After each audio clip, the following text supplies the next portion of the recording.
nama saya Kristianarta Burtobing. Saya akan membahas tentang kesantunan bahasa dan kesantunan Melayu. Dalam budaya Melayu, kesantunan ini berkaitan dengan persoalan aib atau malu, adab dan adat.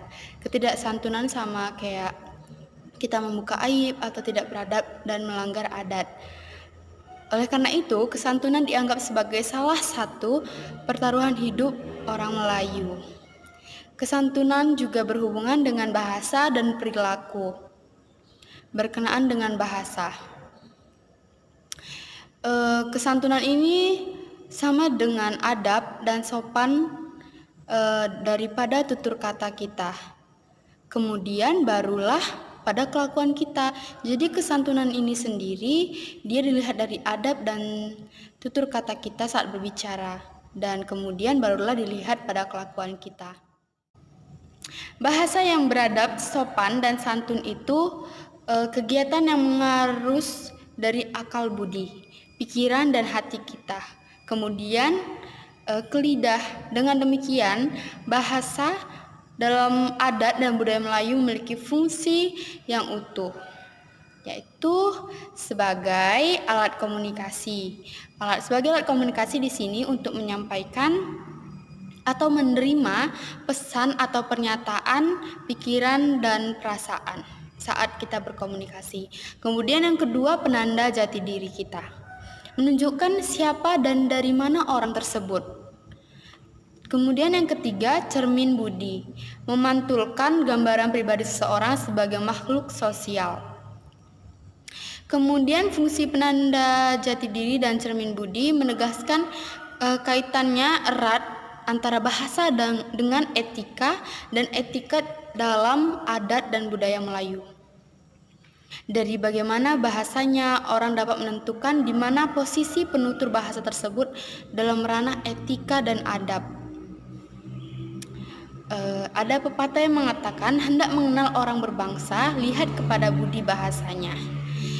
Jadi tindakan berbahasa yang santun itu sekurang-kurangnya mencakup kemampuan kita memilih kata, ketepatan bahasa dengan pikiran dan perasaan yang mau diungkapkan, dan kearifan dalam kita merangkai kata sebagaimana dikemukakan.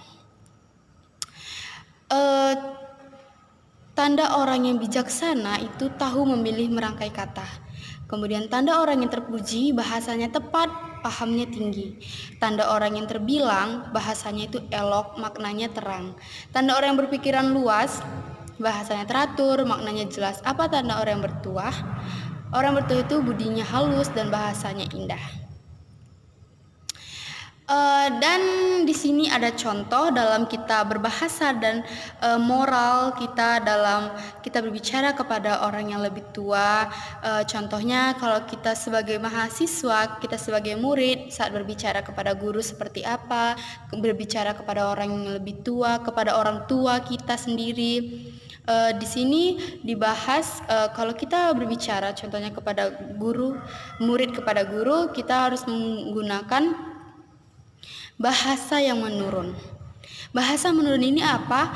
Digunakan saat kita berbicara kepada orang yang lebih tua atau yang lebih tinggi kedudukannya daripada kita. Atau ya seperti itu.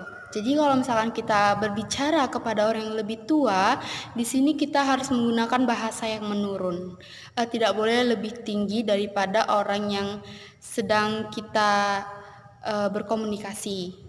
Kalau kita berbicara kepada guru, nada kita harus menurun. Kemudian kalau kita berbicara kepada teman sebaya kita bisa menggunakan bahasa yang mendatar. Bahasa mendatar ini digunakan kepada sesama sebaya kita atau yang berkedudukan setara dengan kita. Di situ kita menggunakan bahasa mendatar. Kemudian untuk orang yang lebih muda kita bisa menggunakan bahasa mendaki. Kita boleh menggunakan bahasa mendaki. Digunakan untuk orang yang lebih muda terhadap orang yang lebih tua. Kalau kita ingin bicara kepada orang yang lebih muda boleh menggunakan bahasa mendaki.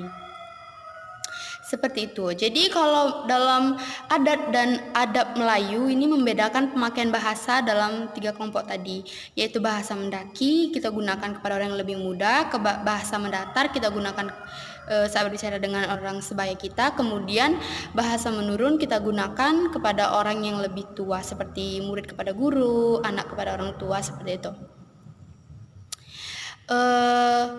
Kemudian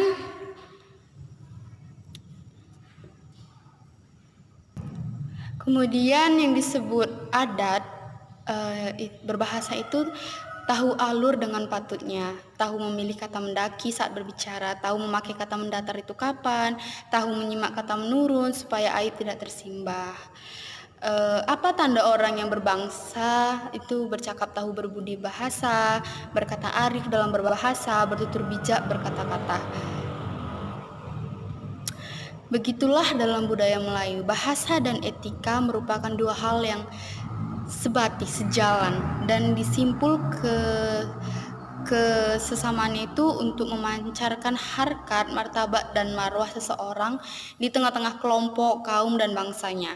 Jadi adab dalam budaya Melayu itu bahasa, saat kita berbahasa dalam budaya Melayu itu dapat merupakan dua hal yang sejalan dan dapat mencerminkan siapa kita, bagaimana moral dan akhlak kita dalam kita berbicara. Jadi orang bisa mengetahui dari ucapan kita, dari kita berbahasa seperti itu.